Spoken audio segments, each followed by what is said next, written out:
mempersembahkan serial Sandiwara Radio Misteri Mak Rompang. Misteri Mak Rompang. Misteri Mak Rompang.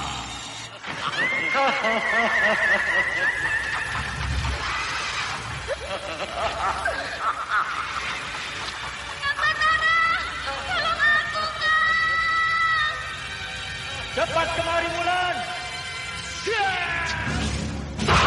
Mak Rompang. Kisah bangkitnya kembali setiap 200 tahun. Seorang anak manusia yang dapat berganti wajah dan wujud. Terkadang menjadi seorang gadis cantik teramat cantik. Terkadang menjadi seorang nenek tua renta buruk rupa yang selalu menimbulkan prahara dan malapetaka mengerikan bagi umat manusia.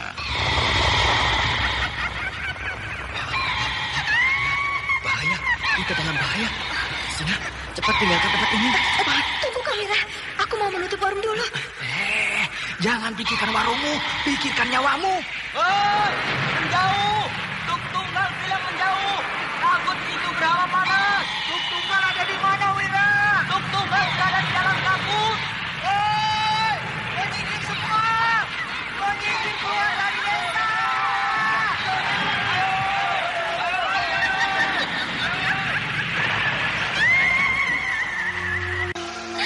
Kang Batara bicara sungguh-sungguh.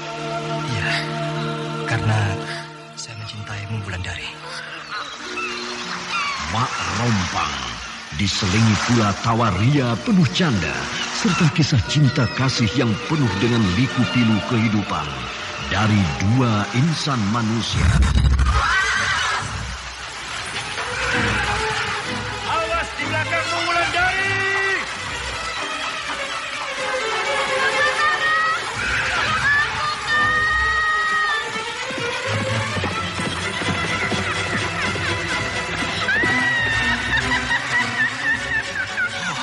Celaka, Wulandari dibawa lari Mak Rompang. Oh, dia.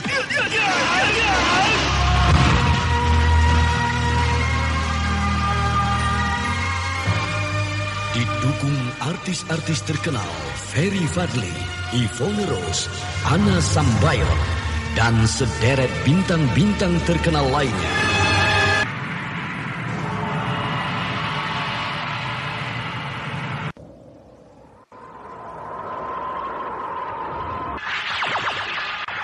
Arahkan cahaya kapak perunggu itu kepadanya.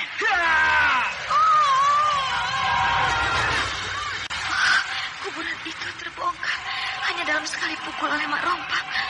Oh, lihat. Kuburanku sudah menganga lebar. Peti matiku sudah terbuka. Kini kita akan masuk ke dalam. Kau akan aku selesaikan dengan ini, Mak Rompang. Oh, kapak perunggu. Pandai Urat, berilah kesaktian kapak perunggu yang kau ciptakan ini.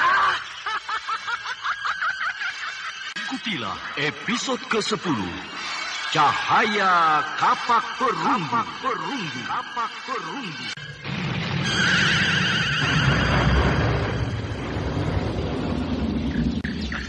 Naskah karya Asmadi Syafar. Di seri yang pertama ini didukung oleh Anna Sambayon sebagai Mak Rompang, Ferry Fadli sebagai Batara, Tata sebagai Akipato, Yvonne Rose sebagai Wulandari, Eli Burhan Anda sebagai sekarang Nyesepi, masih mendengarkan Bambang Jigar Sandiwara sebagai Radio Raden di channel Wangsadirja, Memori dan 80. pembawa cerita Neni Sumardi, teknik dan montase Indra Mahendra, dengan sutradara Denny Denhas. Pada kisah Setangkai Cempaka Gading telah dikisahkan bahwa Batara bertemu dan berkelahi dengan Nyai Dusila. Dalam perkelahian itu, Batara dapat dikalahkan oleh Nyai Dusila karena Batara memang sedang sakit. Bahkan dalam perkelahian itu, Batara terluka parah sehingga pingsan tidak bergerak lagi. Nyai Dusila sangat gembira. Bahkan Nyai Dusila menganggap bahwa Batara telah mati. Namun sekali lagi, Kirabumi dan Andita kembali menolong Batara sehingga nyawa Batara dapat diselamatkan. Di tempat lain, Gandini sedang dalam pengejaran prajurit-prajurit kerajaan Dharmasraya.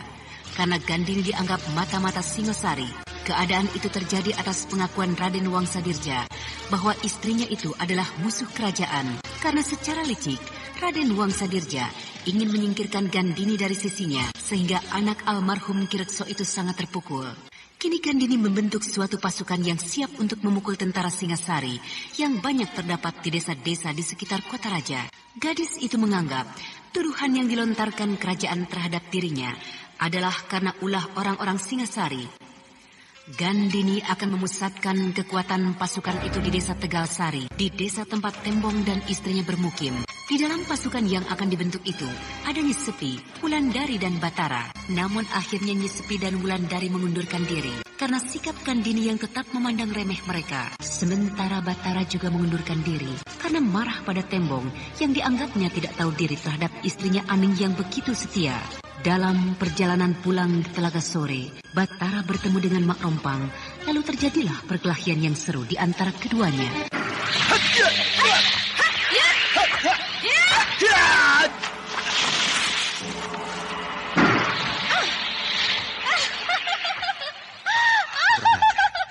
Dia bisa mengelakkan seranganku dan bertengger di puncak pohon yang tinggi. Seranglah aku, Batara, sebelum aku menyerangmu. Aku harus menyerangnya dengan cepat sebelum dia bisa menghancurkanku.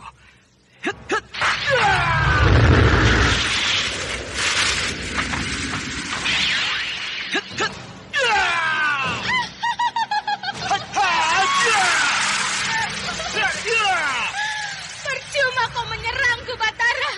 Percuma. Aneh, makin aku serang dia, makin jauh jaraknya denganku. Lihat seranganku. Lihat.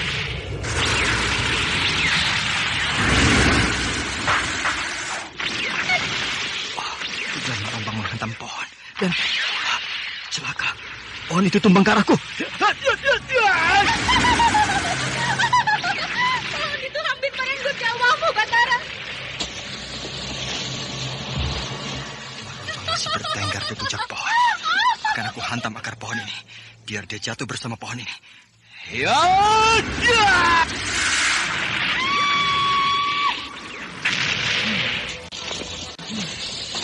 Hancur kau tertimpa pohon ini. Kemana perempuan itu? Tadi dia terhimpit di bawah batang pohon ini. Betul-betul siluman. Bisa hilang begitu cepat dia dari hadapanku.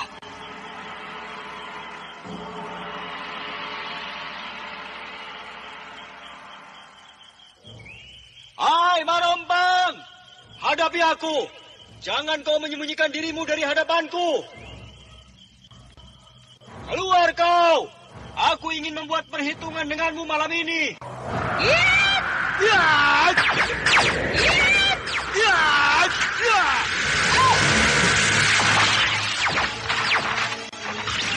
Mak Rompang berubah jadi asap.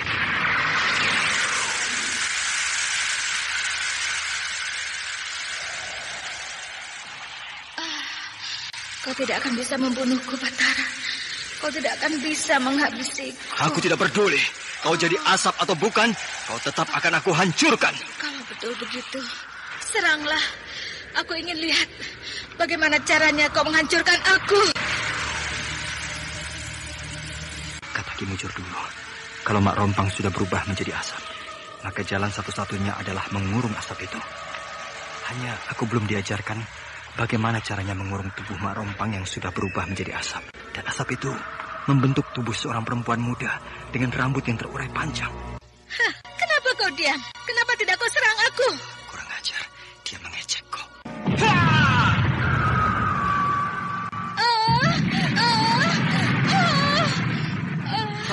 Kena kau.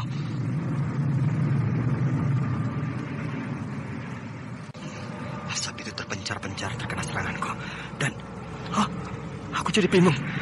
Asap mana yang harus aku serang? Asap itu mulai menjauh. Seolah-olah mereka menuju satu tempat. Hai Marompang, jangan lari kau. Asap itu telah bersatu kembali. Wujudnya seperti semula. Seperti perempuan muda dengan rambut yang terurai panjang. Asap Mak Rompang semakin jauh. Aku harus mengejarnya.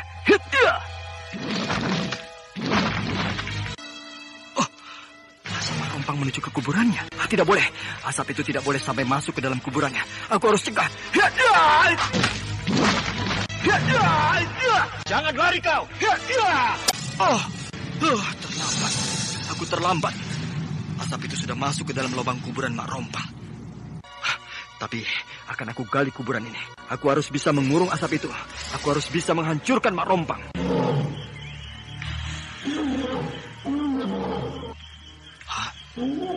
Aki Patok. Dari mana harimau ini datangnya?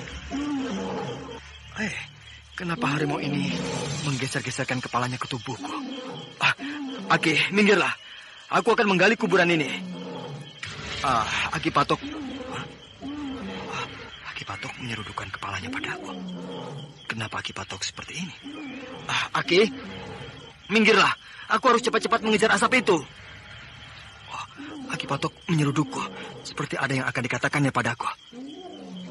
Baiklah, aku akan bersemedi. Akan aku tanya pada Aki Patok apa maksudnya. Yuk, Aki Patok, apa yang akan Aki sampaikan padaku? Batara, jangan kau terus. Anda sekarang masih mendengarkan Sandiwara Radio di channel Memori 80. Aku harus mengejarnya sampai dapat. Jangan, Batara. Bahaya sedang menunggumu di dalam lubang kuburan ini. Akan aku hadapi bahaya itu. Jangan, karena bahaya itu adalah bahaya maut. Sekali kau terjebak ke dalam bahaya itu, maka nyawamu akan melayang. Tidak ada satu orang pun yang bisa menolongmu, Batara. Katakan, bahaya apa yang akan aku hadapi di dalam kuburan Mak Rompang ini? Entahlah, tahu. Tapi aku dapat merasakannya. Lalu apa yang harus aku lakukan, Aki Patok? Sebaiknya kau pelajari dulu kitab Dua Mustika peninggalan Ki Pandai Urat. Baru kau bisa menaklukkan Mak Rompang. Baiklah, aku turuti petunjukmu.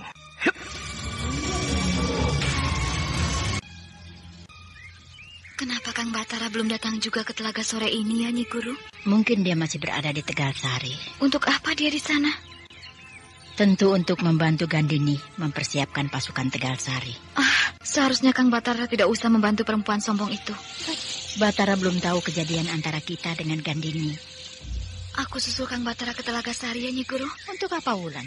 Untuk menceritakan pada Kang Batara bahwa kita sudah mengundurkan diri dari rencana membentuk pasukan Tegalsari. Tidak usah. Batara akan tahu sendiri nanti. Nyi Guru tidak tahu perasaanku. Aku khawatir kalau Kang Batara akan selalu berdekatan dengan Gandini, sehingga Gandini akan mencoba merayu Kang Batara. Kau gelisah, Wulan? Kau khawatir pada diri Batara?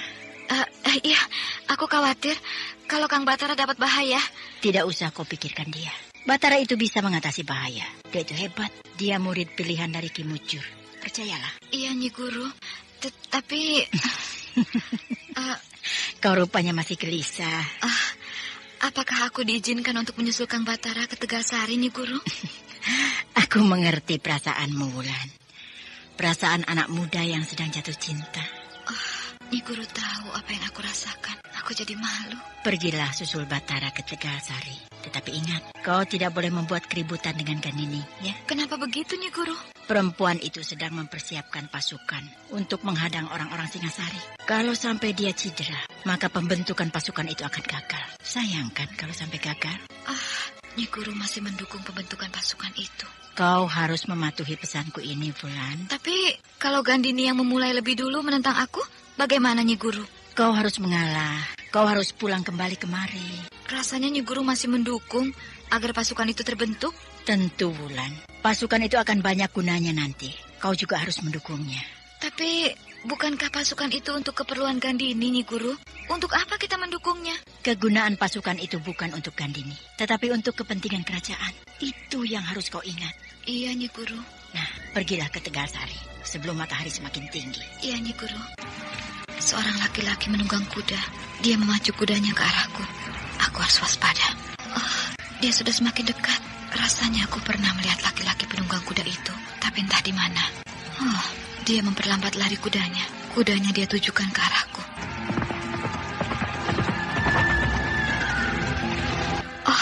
Raden Wangsa Dirja. Sedang apa dia di tempat sepi seperti ini? Akhirnya kita bertemu lagi di sini, Wulandari. Iya, dan Wangsa mau kemana? Mau menemuimu. Aneh. Dari mana dia tahu kalau aku ada di sini? Kau kelihatannya heran melihat aku berada di sini. Iya, karena tidak biasa bagi Raden berada di daerah ini. Apalagi daerah ini tidak aman bagi Raden. Tidak aman bagaimana maksudmu? Raden Wangsa, di sekitar tempat ini banyak tentara Singasari lalu lalang. Raden akan menemui bencana bila berpapasan dengan mereka. Rupanya kau mengkhawatirkan keselamatan diriku. Jangan takut. Aku tahu seluk-beluk negeri ini. Bahkan yang aku khawatirkan adalah keselamatan dirimu. Orang secantik kamu sangat berbahaya berjalan sendiri di jalan yang sepi seperti ini. Nah, untuk itu aku mengajakmu untuk ikut bersamaku. Terima kasih atas kebaikan hati Raden. Tapi saya lebih senang berjalan sendiri. Tidak usah menolak Wulandari. Ayo, naiklah ke atas kuda ini. Maaf Raden Wangsa, kan tidak sopan kalau saya naik kuda itu berdua. Alah, jangan pikirkan sopan atau tidak sopan. Yang penting adalah keselamatan diri. Maaf Raden, jangan pikirkan saya. Saya sudah biasa berjalan sendiri di tempat sepi seperti ini. Ayolah, jangan menolak. Kau harus aku selamatkan. Ayo. Maaf Raden, ayolah. Saya jalan kaki saja. Tidak, kau harus ikut aku. Aku berkewajiban untuk menyelamatkan rakyat, termasuk dirimu. Raden Wangsa ini tampaknya akan memaksa aku naik ke atas punggung kudanya. Ayolah, ayo. Maaf Raden, biar saya berjalan kaki saja. Dan lagi pula tujuan kita berbeda. Saya ke sana, sedangkan Raden tentu ke arah itu. Tujuan kita sama. Aku juga akan ke sana.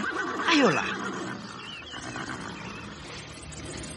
Wulandari mulai waspada melihat gelagat Raden Wangsadirja yang semakin berani. Sedangkan Raden Wangsadirja tampaknya tidak peduli lagi akan sopan santun. Dia berpikir bahwa inilah kesempatan untuk mendapatkan Wulandari yang memang sangat cantik itu. Tidak Raden Wangsa, saya tidak mau naik kuda ini. Jangan bodoh begitu. Aku hanya ingin menyelamatkanmu dari orang-orang Singasari. Saya lebih suka berjalan kaki. Ayolah Wulan, mari kita berkuda berdua. Jangan malu-malu. Lepaskan tangan saya Raden, jangan paksa saya. Raden jangan berbuat kurang ajar pada saya. Hanya mencium pipimu, bukan kurang ajar namanya Wulan. Lepaskan tangan saya ini. Kecantikanmu membuat aku gemas Wulan. Lepaskan saya. Atau saya akan menempelin kau. Aku senang ditempeleng olehmu Wulan. Aduh. Berani kau menempeleng aku sekeras ini, Wulan? Saya tidak suka diperlakukan kurang ajar seperti tadi. Baik, aku akan memperlakukan kau sebagai calon istriku. Raden sudah bicara tidak karuan. Seharusnya kau bahagia, karena kau sudah aku akui sebagai calon istriku. Permisi. Wulan, tunggu! Laki-laki kurang ajar. Dia memacu kudanya menyusulku. Akan aku permainkan dia. Hiya! Hiya!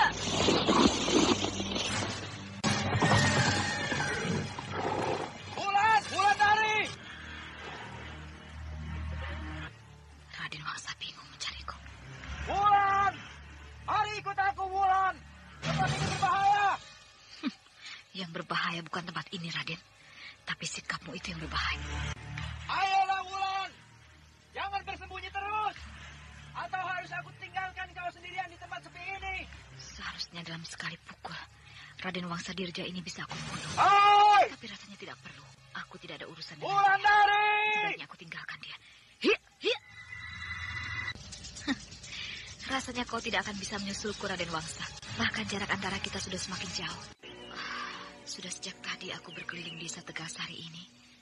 Tapi aku tidak melihat Kang Batara atau Tembong di dalam desa. Sebaiknya aku ke rumah Aning. Mungkin dia tahu kemana Kang Batara dan Tembong. Itu rumah Aning. Kini rumahnya tampak sudah lebih baik. Mungkin hidup mereka sudah bertambah baik. Rumah itu tampak sepi. Pintu rumahnya tertutup rapat. Pasti Aning tidak ada di rumah. Suara ringgik kuda di belakang rumah itu. Kuda Raden Wangsadirja. Rupanya sudah sampai juga laki-laki hidung belang itu di sini. Kenapa kuda itu dia tambatkan di belakang rumah? Kemana orangnya? Kau tidak usah berpura-pura, Aning. Kau harus terima aku sebagai suamimu. Raden Wangsa ada di dalam rumah Aning. Akan aku intip mereka dari balik dinding rumah. Bukankah saya tidak pernah menjadi istri Raden, sehingga saya kawin dengan laki-laki yang mencintai? Aku tidak peduli. Yang aku tahu, kau adalah istriku. Selesai. Tapi Raden... Tidak peduli. Aku datang kemari sebagai suamimu. Dan kau harus memperlakukan aku sebagaimana melayani seorang suami. Jangan, Raden Wangsa. Nanti suami saya pulang. Jangan kau sebut-sebut suamimu itu. Muak aku mendengarnya. Aning dalam bahaya. Aku harus harus menolongnya. Aku akan menyamar sebagai rembulan Telaga Sore, supaya Raden Wangsa Dirja tidak mengenali aku. Ayolah, Haning. Jangan paksa saya, Raden. Saya mohon dengan sangat, jangan. Siapa kau? Aku rembulan Telaga Sore. Kau rupanya. Mau apa kau masuk ke dalam rumah ini tanpa seizinku? Mau mengusirmu keluar dari dalam rumah ini. Kau tidak berhak mengusirku dari rumah ini. Rumah ini adalah rumah istriku. Aku sudah mendengar pertengkaran kalian, sehingga aku memutuskan untuk mengusirmu. Sejak dulu kau selalu menyusahkan aku. Sekarang kau akan aku tangkap dan akan aku hukum. Kita lihat saja. Kau atau aku yang akan menerima hukuman. Aku tidak mau berlama-lama meringkusmu. Kau akan aku selesaikan dengan pedang pendekku ini. Cabutlah pedangmu itu. Nah, dengan sekali tendang pedangmu sudah terlepas dari tanganmu. Kini nyawamu akan terlepas dari badanmu.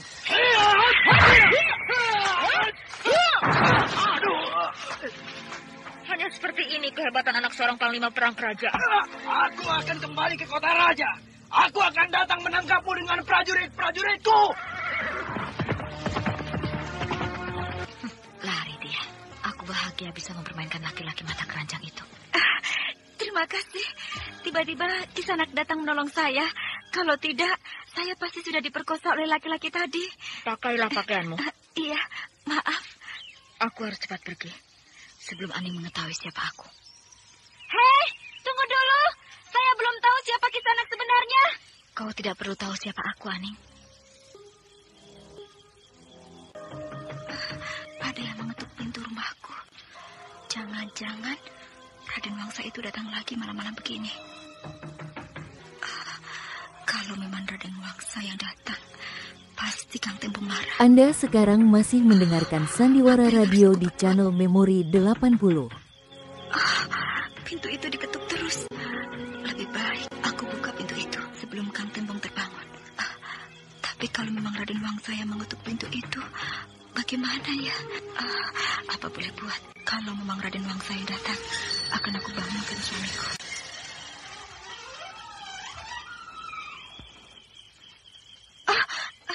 Kak Wulan, kenapa kau berucap, Aning? Saya takut kalau yang mengetuk pintu rumah ini orang siapa, Aning? Tidak, Kak Wulan. Masuklah. Suamimu ada? Ada, sedang tidur. Kalau begitu aku tidak usah masuk. Aku di sini saja. Kenapa begitu? Masuklah, Kak. Hari sudah larut malam. Tidak usah. Aku datang kemari hanya mau menanyakan Kang Batara. Lebih baik Kak Wulan tanyakan pada Kang Tembong. Masuklah. Jangan berdiri di luar begitu. Angin malam kencang sekali, Kak. Masuklah, Wulandari. Sudah bangun kau rupanya, Tembong? Sejak ketukan pintu pertama kali tadi, aku sudah mendengarnya. Ayo, masuklah. Baik, terima kasih. Kedatanganku malam-malam begini mau mencari Kang Batara. Sudah 1 minggu Batara meninggalkan desa ini. 1 minggu? Iya. Kemana? Entahlah, tapi tampaknya dia marah padaku. Sehingga dia tidak mau lagi bergabung membentuk pasukan di Tegalsari ini. Bagus. Kenapa begitu, Wulandari? Karena aku dan Nyi Sepi juga sudah tidak mau bergabung di dalam pasukan Tegalsari ini. Kalian marah juga padaku? Tidak. Lalu? Aku dan Nyi Sepi sudah tidak dihargai oleh Gandini. Sehingga kami putuskan untuk tidak ikut di dalam pasukan yang akan dibentuk nanti. Tolonglah, Wulan. Tolong bilang pada Nyi Sepi supaya mau bergabung. Apalagi kini Batara sudah tidak ada. Siapa nanti yang akan melatih pemuda-pemuda desa ini berolah keprajuritan? Bukankah ada Gandini? Iya, tapi... Sudahlah. Semua itu tergantung Nyi Sepi. Aku tidak bisa memutuskannya. Kini aku mau pergi mencari Kang Batara. Nah, aku permisi ya.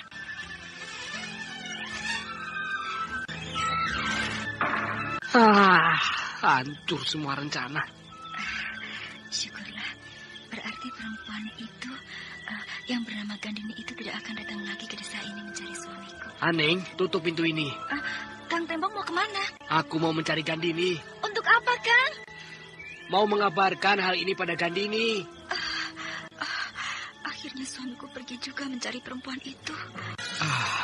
Sudah 1 hari aku berjalan, baru aku sampai di sini. Pasti kau dari Tegalsari? Iya, dari Tegalsari. Berita apa yang kau bawa, Tembong? Berita buruk. Berita tentang orang-orang Singasari? Bukan. Lalu? Berita tentang Wulandari dan Nyi Sepi. Kenapa mereka? Mereka tidak mau bergabung bersama kita. Aku sudah tahu. Jadi kau sudah tahu? Sudah. Dan bagiku itu bukan suatu kerugian untuk kita. Asal Kang Batara tetap bergabung bersama kita. Batara juga tidak mau bergabung bersama kita lagi. Hah? Pasti dia terpengaruh oleh kekasihnya itu. Bukan. Batara marah padaku. Marah padamu? Iya. Sungguh kerdil jiwanya. Hanya karena marah padamu dia tidak mau lagi bergabung membentuk pasukan. Padahal pemuda-pemuda itu bersemangat sekali menjalani latihan yang aku berikan. Tembong masih duduk di dekat Gandini. Sementara perempuan muda itu tampak murung. Di wajahnya terlukis kekecewaan yang besar. Mendengar Batara juga tidak mau lagi mengurusi pasukan yang akan dibentuk. Maka anak Kirekso itu kecewa bukan main. Kau lihat mereka itu, Tembong. Mereka berlatih keras supaya bisa menjadi prajurit yang handal. Tapi latihan yang aku berikan ini akan sia-sia kalau mereka nanti tidak dipimpin oleh seorang komandan yang handal. Komandan pasukan ini sudah aku rencanakan akan dipimpin oleh Batara, sedangkan aku sebagai panglima perang mereka. Kalau begitu, kita harus mencari Batara. Kau tahu di mana Batara berada? Itu yang aku tidak tahu. Kau tahu di mana tempat Nyi Sepi dan Wulandari tinggal? Tidak. Hanya dulu, ketika Kirekso masih hidup, Batara pernah mengatakan padaku bahwa dia tinggal bersama gurunya di puncak Gunung Raya. Oh, jauh sekali. Hanya itu yang aku tahu, Gandini. Kalau begitu, akan aku susul Kang Batara ke puncak Gunung Raya. Menyusul Batara ke sana? Iya. Dan prajurit-prajurit yang sedang berlatih ini bagaimana? Apakah mereka kita bubarkan dulu? Tidak perlu. Jadi? Kau yang membimbing latihan mereka. Aku? Iya. Kenapa? Kau kan juga bisa melatih mereka dengan pengalaman perang yang kau miliki, Tembong. Ya, tapi maksudku aku ingin menemanimu pergi ke puncak Gunung Raya. Tidak usah. Nah, aku pergi ya. Kau pergi sekarang, Gandini? Kita tidak boleh menunda-nunda pekerjaan ini. Alangkah bahagianya ya, bila bisa berjalan bersama-sama dengan dia. Hei, perhatian semua.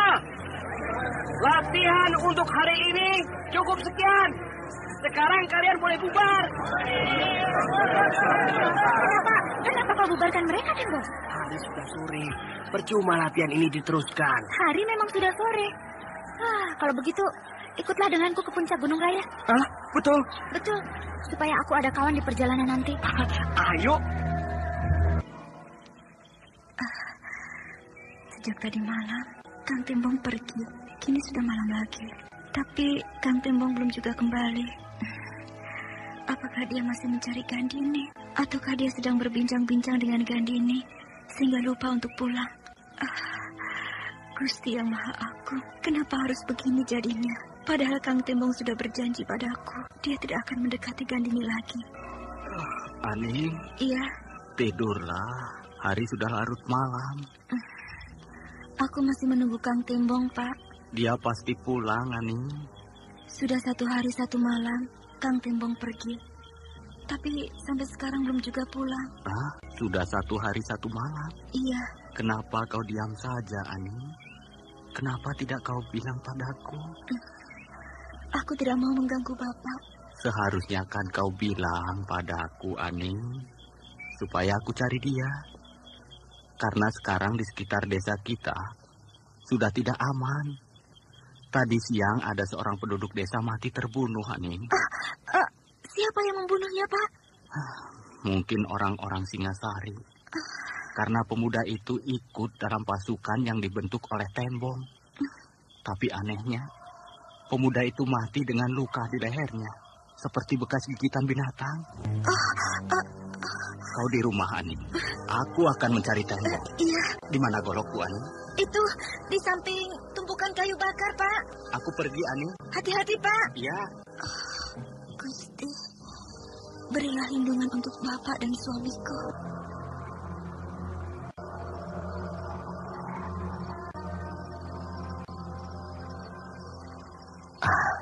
Gandini, kita salah jalan, Gandini. Ya kan? Tidak. Kita memasuki tempat angker. Siapa bilang tempat ini angker? Tempat ini bekas desa Sendangkarang. Aku tahu, tapi tidak apa-apa. Lebih baik kita kembali saja. Melintasi bekas desa ini lebih cepat sampai ke puncak Gunung Raya. Tembok? Apa? Tinggikan obor yang kau pegang, supaya jalan di depanku tampak jelas. Obor ini sudah kehabisan minyak. Sebentar lagi apinya akan padam. Ayo, terus jalan. Tunggu. Ada apa? Anda sekarang masih mendengarkan Sandiwara Radio di channel Memori 80. Tapi kalau malam seperti ini, aku agak bingung juga. Aduh, api obor ini padam. Semua jadi gelap, sedangkan bulan tertutup awan. Mungkin hari akan hujan. Buatlah api. Aku tidak tahu di mana serbuk apiku. Aduh, mungkin tercecer. Kalau begitu, kita tidak bisa meneruskan perjalanan. Kita harus diam di sini sampai pagi hari. Celaka.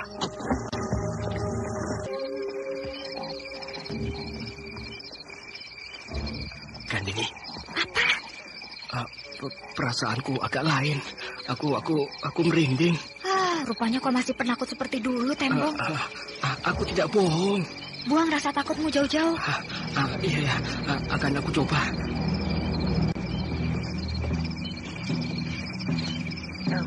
Gandini, kau perhatikan di sekeliling kita ini. Ada apa? Puluhan pasang sinar mata mengelilingi kita.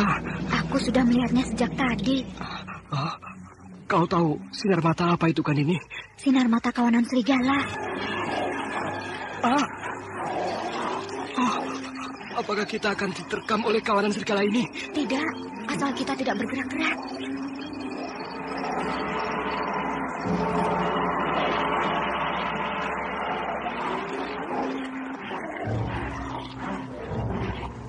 Kalau saja Tembong mengikuti aku kemarin malam, maka Tembonglah yang akan jadi korbanku. Karena kemarin malam adalah bulan purnama. Kemarin malam aku akan berubah menjadi seekor serigala dengan rasa haus darah yang bukan main. Sehingga terpaksa aku seorang prajurit Tegal Sari yang menemani aku meronda untuk menghilangkan rasa hausku. Gandini, perhatikan. Serigala-serigala ini mulai mendekati kita. Kita harus diam, jangan bergerak supaya mereka tidak menerkam kita. Iya. Tembong tidak tahu bahwa serigala-serigala ini adalah serigala-serigala siluman yang mengikuti aku sejak tadi malam. Karena mereka masih mencium bau darah manusia yang aku hisap tadi malam dari tubuhku.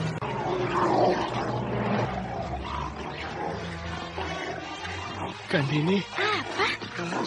Seekor serigala menatapku dengan bengis. Mana? Ini, yang paling besar ini. Ini serigala yang hampir menerkamku tadi malam. Bila aku tidak bisa mendapatkan darah manusia. Pergilah, jangan ganggu kawanku ini. Dia sudah ketakutan.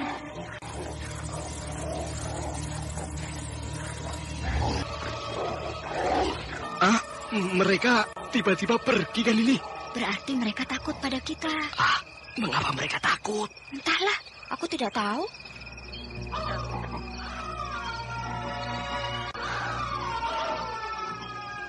Serigala-serigala itu menungguku di ujung hutan ini. Seperti ada yang akan disampaikan mereka padaku. Kau lihat serigala-serigala itu di kejauhan, Tembong? Iya. Aku masih melihat sinar-sinar mata mereka di kejauhan. Tampaknya mereka tidak mau pergi jauh. Kau tunggu di sini ya. Kau mau kemana, Gandini? Mau mengusir mereka. Kenapa? Ya, pergilah. Aku tunggu di sini. Ya.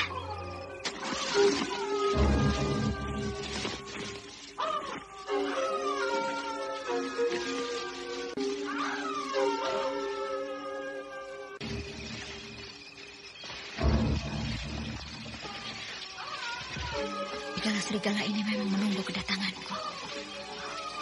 Mereka semuanya duduk di atas batu besar. Apa mau kalian menyuruhku kemari? Bukankah tadi malam aku sudah berhasil menghisap darah seorang pemuda, sehingga kalian tidak berhak menghukumku? Kereta kuda Mak Rompang. Seolah-olah kereta kuda itu menunggu aku. Kusir kereta kuda itu menyuruhku naik. Sedangkan di dalam kereta kuda itu tidak ada Mak Rompang. Baik, aku akan naik.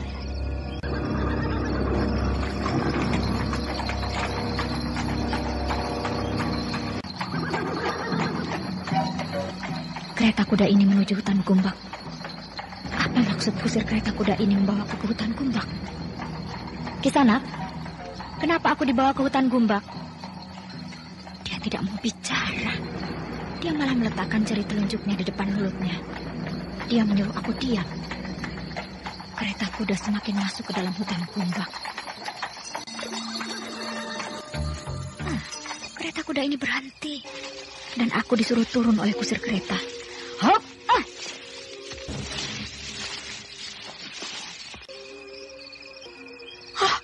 Sebuah kuburan. Dan dari dalam kuburan ini, aku melihat pancaran sinar merah.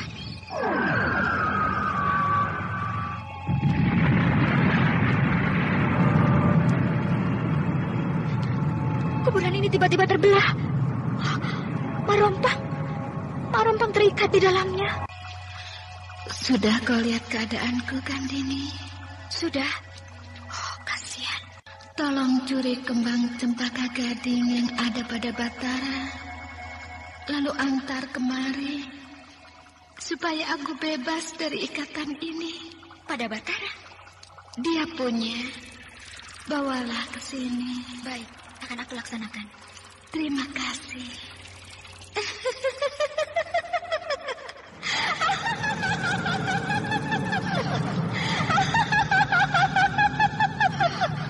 Kuburan itu tertutup kembali.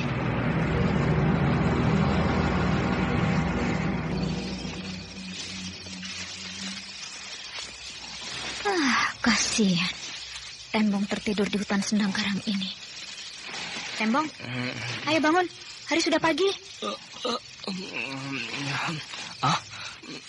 Di mana aku? Di dalam hutan Sendang Karang. Kau tertidur di dalam hutan ini sejak tadi malam. Tembong duduk dan memandangnya. Lalu dia bertanya pada Gandini apa yang telah terjadi selama dia tertidur. Namun Gandini pura-pura tidak tahu. Lalu Tembong cepat-cepat bangun untuk berkemas. Ketika Tembong tertidur karena kelelahan, Gandini dijemput oleh kereta kuda Mak Rompang. Perempuan itu dibawa ke kuburan Mak Rompang di hutan Gumbak. Di sana, Gandini melihat Mak Rompang sedang terikat di dalam kuburannya. Mak Rompang meminta pada dia supaya ia mencuri bunga cempaka gading yang dimiliki oleh Batara. Hanya dengan bunga itulah Mak Rompang bisa bebas dari ikatannya. Rupanya kau nyenyak sekali tidur di dalam hutan Sendang Karang tadi. Aku tidak tahu. Tanpa aku sadari, tiba-tiba saja aku tertidur pulas. Mungkin kau sudah disihir oleh para penghuni hutan Sendang Karang. Ya, mungkin juga. Dan kamu, apakah kamu juga tertidur pulas seperti aku? Iya, tapi aku lebih dulu bangun. Ketika mukaku diterpa sinar matahari pagi. Pagi ini aku merasa segar sekali setelah tertidur nyenyak tadi malam. Aku juga. Hei, rupanya perjalanan kita sudah tidak jauh lagi. Kita sudah berada di kaki Gunung Raya. Iya, puncak Gunung Raya sudah kelihatan. Ada seseorang menunggang kuda akan melintas jalan ini. Kita tidak perlu cemas. Dia hanya sendiri. Ya, dia memang sendiri. Siapkan senjatamu. Kalau dia orang Singasari, kita habisi saja dia. Ya, penunggang kuda itu sudah semakin dekat. Jangan kau serang dulu. Siapa tahu bukan musuh kita. Iya ya, Raden Wasadirja. Kau rupanya yang telah merayu istriku. Sehingga dia tidak pernah mau lagi menemuiku bila aku datang ke rumahnya. Kang Wangsa jangan memutar balik keadaan. Bukankah Kang Wangsa yang benci padaku? Sehingga Kang Wangsa mengutus 2 orang prajurit untuk membunuhku. Untung aku bisa menghindar dari bencana itu. Sehingga aku masih hidup sekarang ini. Kau bicara apa, Gandini? Kang Wangsa Dirja jangan berpura-pura tidak tahu. Bukankah sebulan yang lalu Kang Wangsa menyuruh 2 orang prajurit kerajaan untuk membunuhku di rumah kakekku supaya rahasia Kang Wangsa sebagai pengkhianat tidak terbuka? Hei, Gandini, aku benar-benar tidak mengerti maksud bicaramu. Kang Wangsa jangan pura-pura tidak tahu. Aku benar-benar tidak tahu, Gandini. Bahkan 2 orang prajurit yang aku kirim untuk menjagamu, salah seorang di antara mereka tewas. Kang Wangsa benar-benar pandai memutar balik kejadian. Tapi baiklah, kini Kang Wangsa harus menerima kematian di ujung senjataku. Hei, Gandini. Sampai hati kau membunuh ayah dari anakmu Tapasudana. Aku sudah tidak peduli lagi. Tunggu. Tidak semudah itu kau bisa membunuhku. Hah? Dia membawa pengawal yang banyak sekali, Gandini. Para pengawalnya telah mengepung kita. Jangan takut. Pengawal-pengawal ini tampaknya adalah pengawal pilihan. Mereka adalah para pengawal senapati kerajaan. Lihat lambang-lambang yang mereka kenakan. Iya, itu lambang kerajaan Dharmasraya.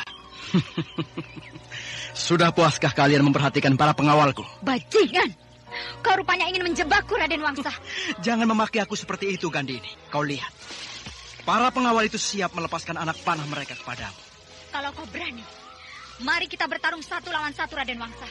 Akan aku tunjukkan padamu bagaimana caranya aku membunuh seorang pengkhianat kerajaan.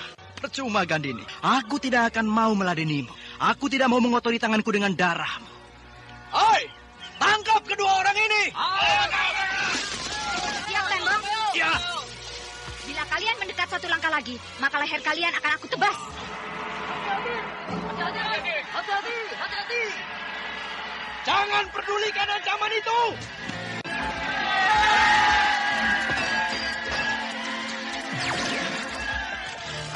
Gandini dan Tembong tampak bersiap menanti serangan yang akan mereka hadapi. Sementara 15 orang pengawal Raden Wangsadirja terus mendesak maju. Ketika aba-aba serang diberikan, maka ke-15 pengawal itu maju serentak, sehingga membuat repot Gandini dan Tembong. Para pengawal itu tampaknya sudah bersiap akan menangkap Gandini dan Tembong hidup-hidup. Itulah sebabnya mereka menyerang dengan sangat hati-hati karena takut melukai kedua orang itu.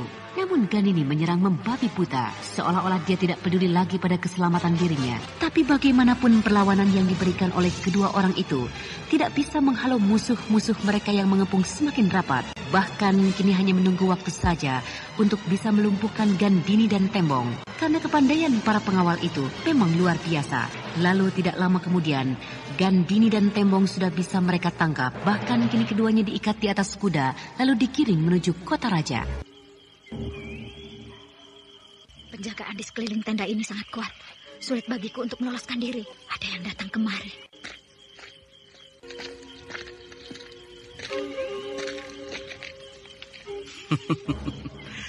Kau letih? Bajingan ini yang datang. Kenapa kau diam saja? Apa pantas kau memperlakukan aku seperti ini, Raden Wangsadirja? Kenapa tidak? Bukankah kau ini jadi tawananku? Aku tahu. Tapi untuk apa kau ikat terus aku? Apakah kau takut aku akan lari? Tentu. Dan aku juga memisahkannya dari kawanmu yang bernama Tembong itu. Supaya kalian tidak bisa bekerja sama untuk bisa melarikan diri. Baik. Kini apa maumu padaku? Apakah kau akan membunuhku? Kalau iya, silakan. Aku sudah siap untuk menerima kematianku. Kalau aku ingin membunuhmu, tidak perlu aku menangkap dan menawanmu seperti ini. Lalu apa maumu? Aku akan membawamu ke kota raja untuk diserahkan pada Sinapati. Untuk apa? Untuk menerima hukuman sebagai mata-mata kerajaan Singasari. Kaulah yang mata-mata Singasari. Kau jual negerimu hanya untuk imbalan sejumlah uang. Kau pengkhianat. Kau manusia yang tidak tahu diri. Tidak ada gunanya kau berteriak-teriak begitu, Gandini. Karena tidak akan merubah nasibmu. Aku terima nasibku. Bila aku diharuskan mati di ujung keris Senapati. Tapi ingat, hidupmu tidak akan selamat. Bila anakku Gajapati besar nanti, dia akan menuntut balas atas kematian ibunya. Sebelum anakmu besar, dia akan aku bunuh. Dan aku sudah menyuruh salah seorang pengawalku untuk membunuh anakmu. Kau kejam. Kau bunuh anakmu sendiri. Kau bunuh darah dagingmu sendiri. Gandini, setiap orang yang membahayakan hidupku tidak boleh berlama-lama hidup di dunia ini. Termasuk anakmu Tapasudana. Dan kini, aku ingin bertanya padamu. Sudah sejauh mana kau berbuat serong dengan laki-laki yang bernama Tembong itu? Jangan bertanya kasar seperti itu padaku, Raden. Aku perlu bertanya begitu padamu, Gandini. Karena aku adalah suamimu. Aku bukan istrimu lagi. Kau tetap istriku. Kalau aku istrimu, kenapa kau perlakukan aku seperti ini? Karena kau sudah berbuat serong dengan Tembong. Kurang ajar, seenaknya kau menuduh aku. Jangan kau memaki-maki aku, Gandini. Aku suamimu. Aku seorang bangsawan kerajaan. Kau seenaknya menuduh aku. Karena kau cemburu, aku berjalan bersama-sama dengan Tembong. Aku memang cemburu. Karena kau adalah istriku. Dan kau yang seenaknya menuduhku mata-mata Singasari. Padahal aku paling benci pada orang-orang Singasari. Bohong. Kau bohong, Raden. Kau sudah bekerja sama dengan Ki Sabrang. Sedangkan Ki Sabrang itu jelas sekali dia bekerja sama dengan orang-orang Singasari. Tuduhan-tuduhanmu sangat memalukan aku. Dan rasa malu ini akan aku balas, Gandini. Balas? Silakan balas kalau kau mampu. Besok kita akan menuju kota raja. Dan desa-desa yang akan kita lalui, salah satunya adalah desa Tegalsari. Nah, sepanjang jalan desa itu, kau dan Tembong akan aku arak di atas kuda dengan tangan terikat. Lalu akan aku umumkan pada penduduk desa bahwa kalian berdua aku tangkap karena melakukan perzinahan. Berdebah! Kau licik! Kau pengkhianat! Lepaskan aku! Lepaskan! Mari kita bertarung. Aku siap menghadapimu 1 lawan 1 untuk mempertahankan kehormatanku. Tidak perlu aku menghadapimu. Kau belum tidur? Kau apakan Gandini, Raden? Rupanya teriakan-teriakan Gandini terdengar sampai kemari. Kau apakan Gandini, Raden? Rupanya kau takut Gandini aku lukai. Kau takut kekasihmu itu aku sakiti? Kau jangan menuduh aku sembarangan, Raden. Kau jatuh hati kan pada Gandini? Dulu iya. Pantas. Sekarang kau selalu mendekati dia. Padahal kau tahu kan bahwa Gandini adalah istriku. Aku sekarang sudah punya istri, Raden. Tidak mungkin aku mendekati Gandini lagi. Siapa istri? Aning, anak Kiramba dari Tegal Sari. Kurang ajar. Kau rupanya suami Aning. Kau rupanya yang menggoda Aning sampai dia lari dariku. Kau jangan menuduhku yang bukan-bukan, Raden. Kaulah yang menyia-nyiakan Aning sehingga aku kawini dia karena kasihan pada Aning dan anaknya Tapasudana. Tidak perlu kau urus Tapasudana. Dia anakku. Aku selalu datang pada Aning untuk memberikan uang belanja untuk hidupnya. Tidak perlu kau datang ke rumah Aning karena aku sanggup menghidupi mereka. Diam kau. Aduh. Kalau kau lepaskan ikatan tanganku, maka aku bersedia berkelahi denganmu, Raden. Jangan banyak bicara kamu. Kini kau harus bilang. Sudah berapa kali kau berzina dengan Gandini? Tidak seburuk itu sifatku, Raden Wangsa. Aduh. Katakan. Ayo. Katakan. Berapa kali kau berzina dengan istriku di dalam hutan tadi malam? Jangan bicara begitu, Raden. Aduh.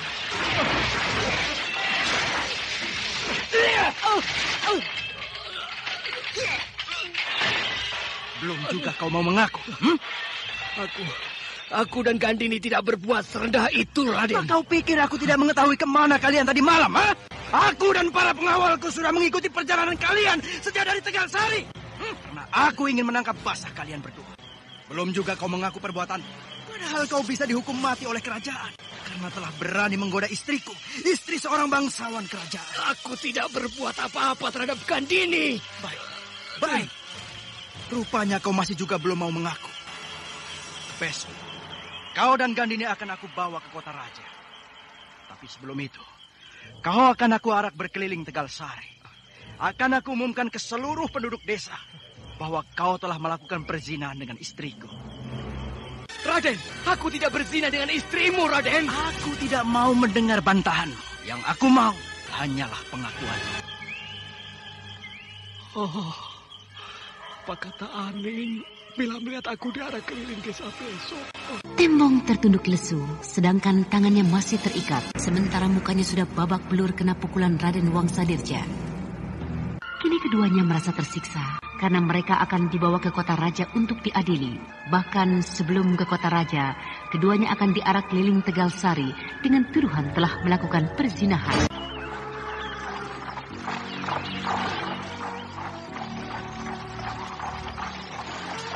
Kita dijaga sangat ketat, Raden.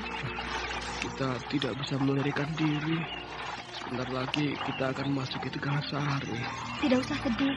Hadapi semua kejadian ini dengan tegas. Tapi bagaimana perasaan istriku bila melihat kejadian ini, Gandini? Apa boleh buat? Itu sudah menjadi nasibmu.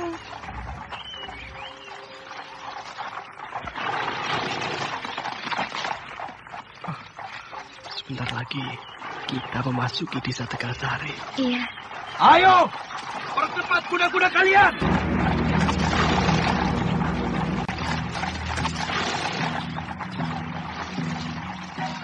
Kita mulai memasuki batas desa. Kuda-kuda ini memang mulai berlari memasuki batas desa. Bagaimana, Pak? Apakah ada berita tentang Kang Tembong? Tembong ditangkap oleh Raden Wangsadirja. Ditangkap? Kenapa, Ayah? Ayah tidak tahu. Ayo cepatlah, gendong anakmu sekalian. Kita kemana? Kita ke alun-alun desa. Untuk apa? Kata orang, suamimu ada di sana. Mungkin akan diadili oleh Raden Wangsadirja. Gusti. Mana Kang Tembong, Pak? Mana suamiku? Mana? Berdirilah di sini, Ani.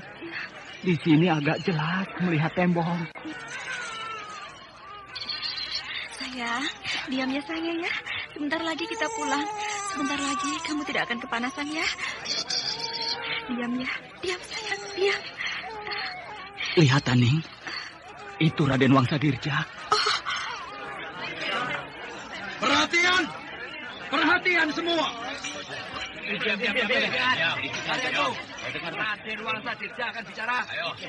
Para penduduk desa Tegalsari, kalian kenal siapa laki-laki yang aku tawan ini? Kenal! Dan kalian kenal dengan perempuan ini? Kenal. Ya, kenal.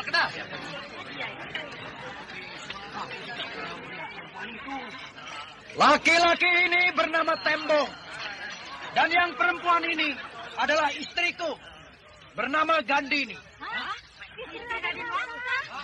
Laki-laki ini telah mencoba menggoda istriku, sehingga dia berhasil membawa istriku ke tempat yang sepi, lalu mencoba merayunya.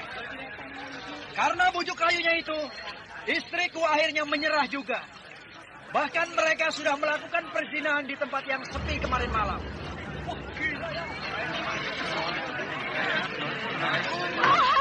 Itu semua bohong. Kami difitnah oleh dia. Perempuan ini adalah istriku, tapi dia telah membuat malu aku.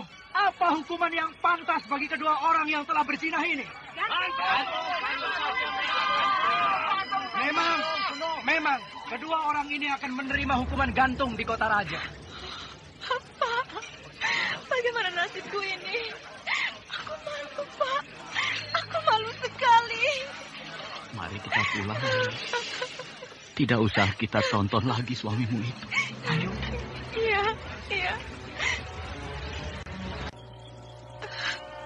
Bapak. Iya. Aku tidak mau hidup lagi. Aku malu pada orang-orang desa. Karena suamiku berbuat serong dengan perempuan itu. Ani, Bapak juga malu. Tapi apa boleh buat? Nasib kita harus berjalan seperti itu, Ani. Kita harus tabah. Kita harus membesarkan anakmu, Tapasudana, supaya dia bisa membela nasibmu di kemudian hari, Ani. Anakku, nasib kita selalu buruk, Nak. Ani, ada orang datang. Anda sekarang masih mendengarkan Sandiwara Radio di channel Memori 80.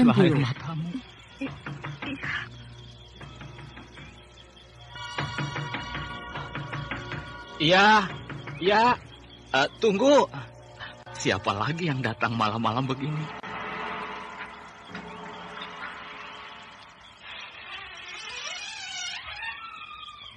Maaf, Den Wangsa. Saya tidak tahu kalau Den Wangsa yang datang. Tidak apa-apa. Untuk apa Raden Wangsa datang kemari? Kalian datang ke alun-alun tadi pagi? Iya, Den. Saya dan Aning hadir tadi pagi di alun-alun. Dan kalian tentu mendengar pengumuman yang aku sampaikan di alun-alun tadi. Iya, Raden. Kami sudah tahu apa yang terjadi pada diri Tembong. Bagus. Besok pagi aku akan membawa mereka ke kota raja. Dan sesampai di sana mereka akan menjalani hukuman gantung. Kang Tembong. Kenapa kau menangis, Aning? Tidak apa-apa, Raden. Sayang, kau salah memilih pasangan hidupmu. Dan aku merasa bersyukur bahwa anakku tidak dibesarkan oleh orang seperti Tembong. Iya, Raden. Mana anakku? Ada, sedang tidur. Aku mengharap supaya kamu menjaga Tapasudana baik-baik. Iya, Raden Wangsa. Kiramban. Iya, Raden. Besok pagi aku akan berangkat menuju kota raja membawa kedua tawanan itu. Iya, Den. Jadi, malam ini aku akan menginap di sini. Apakah tidak sebaiknya Den Wangsa tidur di balai desa? Rumah ini seperti ini, Den. Tidak pantas rasanya Raden tidur di sini. Aku tidak bisa menginap di balai desa. Di sana banyak nyamuk. Tapi di sini juga banyak nyamuknya, Den. Bahkan lebih banyak daripada di balai desa. Jadi, berarti aku tidak boleh tidur di sini. Begitu? Boleh, Den, boleh. Tidak ada yang berani melarang Den Wangsa. Ani, apakah Den Wangsa sudah tidur? Belum, Pak. Lalu di mana dia? Di dekat Tapasudana. Oh. Aku takut, Pak. Selama ayah ada di rumah ini, tidak akan terjadi apa-apa, Aning. Hei, Gunda! Oh, Kang Batara? Kang Batara mau kemana? Mau menemui Kirambat? Kang Batara rupanya belum mendengar berita yang terjadi terhadap Kang Tembong. Sudah, itu sebabnya aku datang ke sawah ini. Untuk mendengar berita dari Kirambat. Jadi Kang Batara akan kembali lagi melatih kami di sini? Nanti kita bicara tentang hal itu. Kini aku ingin bertemu dengan Kirambat. Kirambat tidak ke sawah hari ini, Kang. Kirambat ada di rumahnya. Aku sengaja tidak ke rumah Kirambat. Karena di sana ada Raden Wangsa menginap di sana. Raden Wangsa sudah berangkat ke alun-alun desa, Kang. Betul? Betul. Bahkan mungkin sekarang sudah berangkat menuju kota raja. Kalau begitu, aku akan ke rumah Kirambat. Mau kau menemani aku ke sana? Mau, Kang. Satu malam, aku tidak bisa tidur, Batara. Takut akan terjadi apa-apa pada anakku, Aning. Bahkan Aning masih menangis di dalam. Ya, kami tidak bisa berbuat apa-apa, Batara. Karena dia adalah seorang bangsawan kerajaan. Laki-laki busuk. Dia berbuat seenaknya dengan berlindung di balik gelar kebangsawanannya. Tapi yang terjadi ini benar-benar kenyataan, Batara. Tembong sudah berbuat. Kirambat percaya atas tuduhan terhadap Tembong itu? Iya, aku percaya, Batara. Tidak ada yang tidak bisa dipercaya. Bahkan seluruh penduduk desa juga percaya bahwa Tembong sudah melakukan perzinahan dengan Gandini. Kau juga percaya, Gunda? Entahlah. Tapi seluruh penduduk desa percaya, Kang. Berarti kau juga percaya pada tuduhan Raden Wangsadirja? Bagaimana kalau Kang Batara kembali melatih kami di desa ini? Aku belum memikirkan hal itu. Tampaknya nasib buruk akan menimpaku dan Aning, Batara. Sedangkan Tembong akan dihukum mati di kota raja. Jangan cemas dulu. Aku akan menyelidiki tuduhan Raden Wangsa ini. Jadi aku akan pergi ke kota raja untuk menyelidiki. Apakah aku boleh ikut, Kang? Jadi kau juga meragukan tuduhan Raden Wangsadirja terhadap Tembong dan Gandini? Aku mulai ragu-ragu atas tuduhan Raden Wangsa itu. Hanya sayang, Kang, seluruh pasukan Tegal Sari mulai meragukan kepemimpinan Kang Tembong dan Gandini. Kalau begitu, kita datang kepada mereka. Akan aku beri penjelasan pada mereka. Tapi ingat, Gunda, perjalanan ke kota raja ini berbahaya. Rasanya kalau berjalan bersama Kang Batara, semuanya akan menjadi aman. Kau terlampau percaya pada kemampuanku. Kisanak semua, jangan terlampau cepat percaya pada berita yang disebarkan oleh Raden Wangsadirja. Karena Raden Wangsadirja itu bukanlah seorang bangsawan yang berhati baik. Dia itu licik. Dia hanya mencari kesenangan untuk dirinya sendiri. Walau untuk itu dia harus mengorbankan orang lain.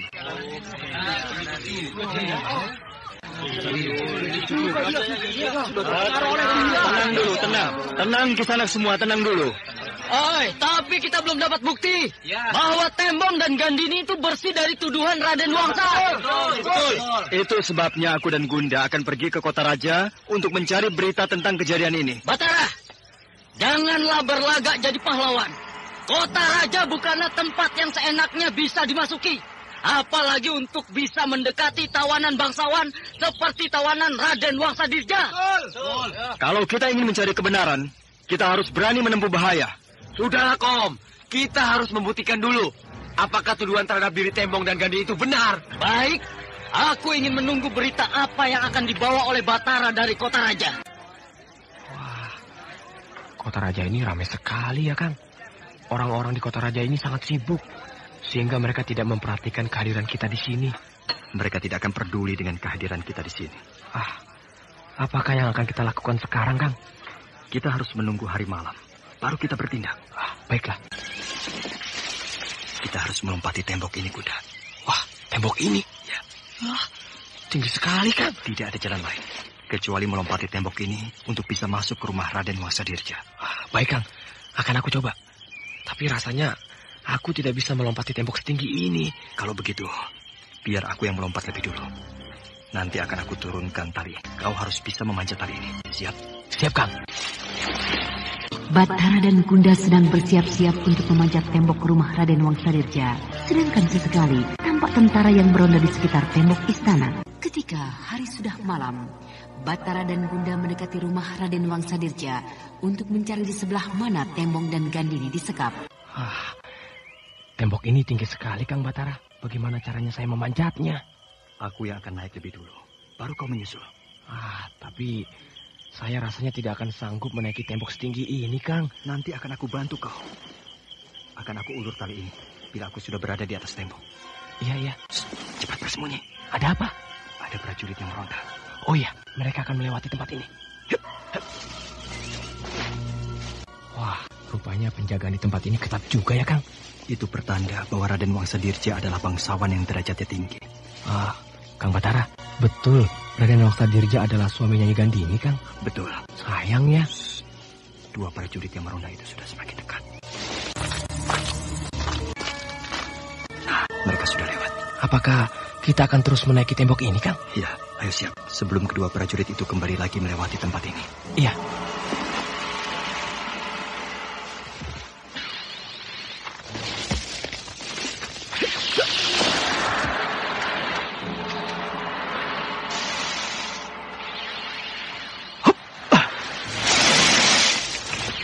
Hebat lompatan Kang Batara. Hanya sekali lompat, tubuhnya melambung ke atas dan kini sudah berdiri persis di atas tembok. Pasti ilmunya tinggi. Ayo Bunda, pegang tali ini yang aku ulur ini kuat-kuat. Iya, Kang. Ayo panjat. Saya takut jatuh, Kang. Jangan takut. Tali ini aku pegang kuat-kuat. Iya.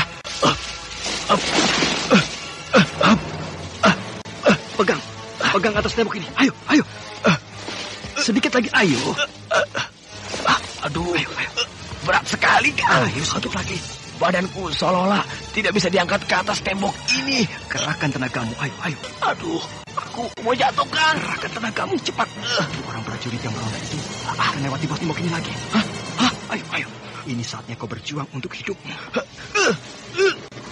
Hei, siapa itu? Wah, Kang Batara, mereka melihat kita. Jangan pedulikan, terus. Akhirnya sampai juga saya di atas tembok ini, Kang. Hei, siapa kalian?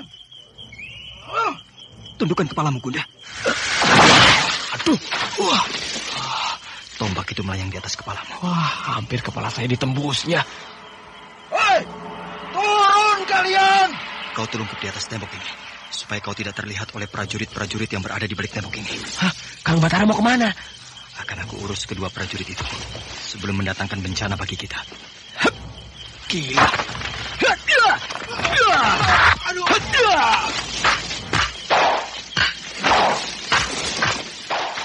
Wah, bukan main. Hanya 2 kali pukul, kedua prajurit itu terkapar di tanah.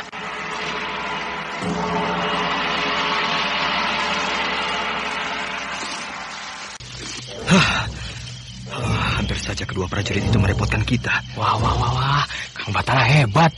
Saya baru kali ini melihat bagaimana kecepatan pukulan Kang Batara merontokkan 2 orang sekaligus. Jangan memuji dulu. Pekerjaan kita masih belum selesai. Kang, kemana kita sekarang? Melompat turun dan masuk ke taman rumah besar ini. Menunduk. Ada apa, Kang?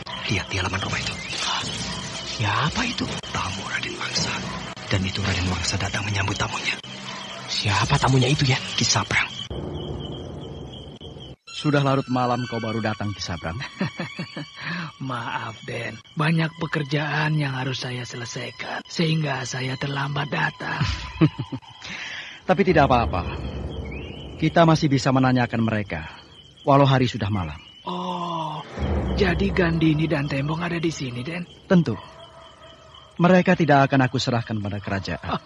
Iya. Karena Raden takut kelicikan Raden terbongkar. Bukan kelicikan. Tapi rencana kita akan berantakan. Aku bisa dihukum oleh Ramanda Senapati. Sedangkan kau akan dicopot dari jabatanmu sebagai pimpinan desa Mentile. Jadi? Keduanya tetap aku sekap di rumahku ini. Tidak akan aku serahkan kepada kerajaan. Kalau perlu, setelah puas kita menanyai mereka, lalu keduanya kita bunuh. Selesai kan? Oh, itu rencana yang tepat, Den. Nah, apakah betul mereka akan membentuk pasukan di Tegal Sari? Menurut laporan prajurit Sandi, memang begitu, Den. Bahkan orang-orang yang akan bergabung dengan Tembong dan Kandini bukanlah orang-orang sembarangan, tapi orang-orang yang berilmu tinggi. Siapa-siapa orang-orang itu? Nah, itu yang belum aku ketahui, Den. Berbahaya. Kalau pasukan ini sempat terbentuk, maka yang pertama-tama yang akan mereka serang tentu Desa Mentilin. Sehingga hancurlah kita, Den. Rahasia kita akan terbongkar, bahkan akan terdengar oleh kalangan kerajaan. Berbahaya. Ini sangat berbahaya. Ya, kita harus tanya pada Tembong, Den. Mari, kita paksa Tembong untuk bicara. Baik, Den. Itu dia Ki Sabrang. Tembong, mana Kandini, Den? Ada di tempat lain. Di mana, Raden? Di dalam kamarku. Di dalam kamar Raden? Ingat Ki Sabrang, walau bagaimanapun, Kandini masih istriku. Tapi dia berbahaya, Raden Wangsa. Suatu saat dia pasti akan membunuh kita. Aku tahu apa yang aku lakukan, Ki Sabrang. Maaf, Raden. Saya hanya memperingatkan saja. Mungkin Raden lupa bagaimana berbahayanya istri Raden itu. Hei, pengawal, buka pintu tawanan ini. Baik, Raden.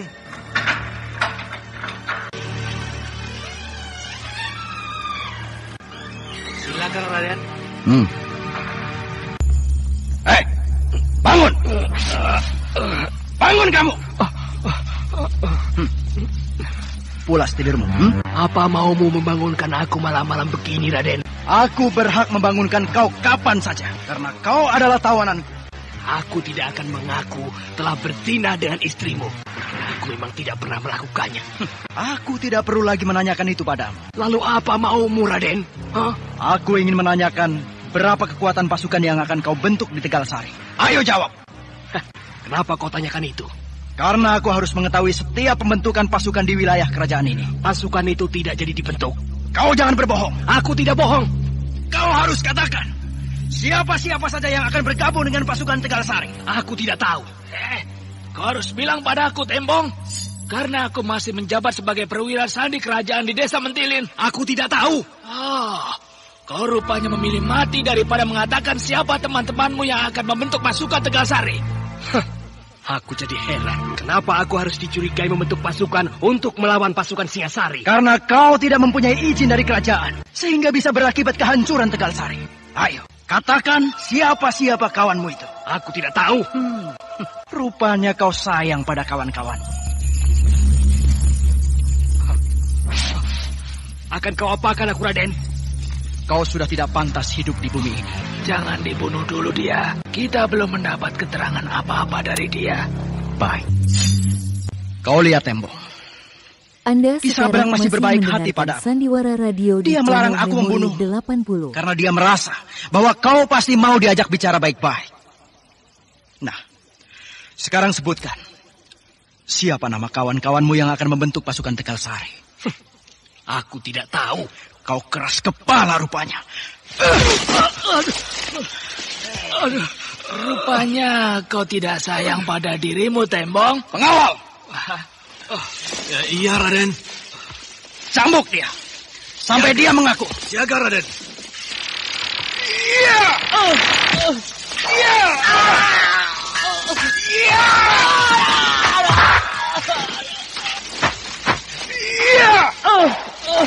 Iya! Iya! Apa kau masih belum mau bicara? Ayo bicara! Dia pingsan, Raden. Tembong terkulai pingsan di dalam kamar tahanan, sedangkan Raden Wangsadirja masih bertolak pinggang memandang tubuh yang sudah berlumuran darah itu. Nah, pendengar yang berbahagia, bagaimanakah kelanjutan kisah ini? Untuk mengetahuinya, ikutilah esok hari pada waktu dan gelombang yang sama.